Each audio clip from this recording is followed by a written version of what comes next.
Leaks for Chapter 311 are out. The chapter begins with a text announcing the final preparations for the upcoming U20 World Cup, with the characters motivating each other to aim for victory. Chigiri encourages a go-go attitude, while Raichi enthusiastically calls for a counter. Isagi then criticizes Hiyori's timing, suggesting that his early cross would be blocked in a top-level game.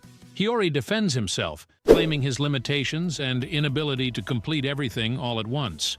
Karasu offers a different perspective, implying that Isagi's expectations are unrealistic. The conversation heats up as Isagi calls Karasu's words dumb and asks for a more honest expression of opinion.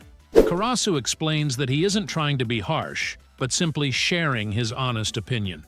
Isagi feels disrespected and requests a more respectful manner of expressing thoughts, to which Karasu retorts by accusing Isagi of playing half-ass. Isagi's anger is quelled by Ayiku's intervention, and both Karasu and Isagi acknowledge their mistake. Ren approaches Isagi, challenging him not to get too confident. He accuses Isagi of being self-centered and acting as if he's already the center of the team, warning him to wait until after the victory to flaunt his ego. Ren refers to Isagi as a pretentious demon king, highlighting his dislike of Isagi's self-assured attitude. Buratsuda appears unannounced and Ego asks what he's doing there. Buratsuda claims that he has no intentions of interfering with the soccer events, but rather comes as a friendly gesture. He also reveals that the maximum number of players for the U20 World Cup has been expanded from 23 to 26. With 3 extra spots now available, Buratsuda claims that 1 seat is reserved for Itoshi Sai and the other 2 slots are under his control. Ren is surprised by the news about Itoshi Sai's inclusion in the U20 World Cup. Buratsuda reveals further details about Sai's participation, stating that he has requested to play only in the knockout phase. Furthermore, the remaining 2 open spots have already been filled. He introduces a new phase of the Blue Lock project referred to as Side B. In this phase, approximately 300 players will be invited to participate in an intense competition for the final 2 open spots. The event will be broadcasted live on Blue Lock TV and will be edited for ultimate impact. He emphasizes the goal of igniting a passion for soccer within Japan through these broadcasts, indicating an intended influence on the country's sporting landscape. Otoya, Kiora, and Bira expressed skepticism about the newcomer lineup, likening it to the original Blue Lock players. Buratsuda, however, defends the selection by stating that he carefully chose the participants, implying that they possess extraordinary talents.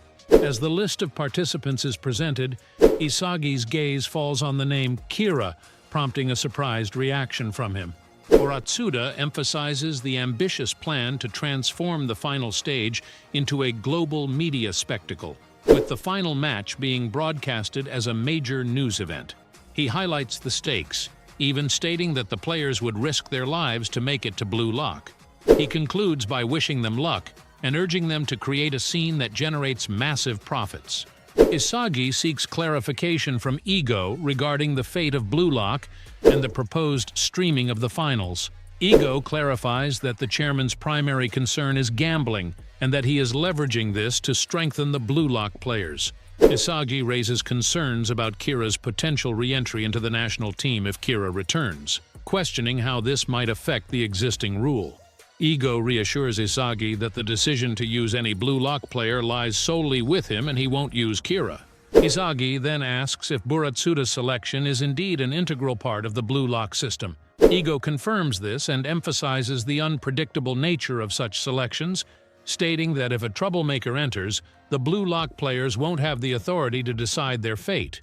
Ego expresses confidence in his plans, labeling any unexpected elements as trash playing around, but acknowledging their potential impact. He notes that if Japan fails to win the U20 World Cup, it will severely affect his standing in the Blue Lock project.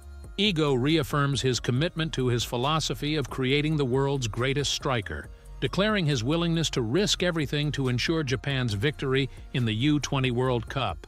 He emphasizes the importance of the upcoming match against Nigeria, hinting that he will unveil the regular players for the game. The chapter concludes with a solitary shot of Engi walking towards Blue Lock. There's also a text at the end of the chapter announcing that 2 hours remain before the U20 World Cup kicks off.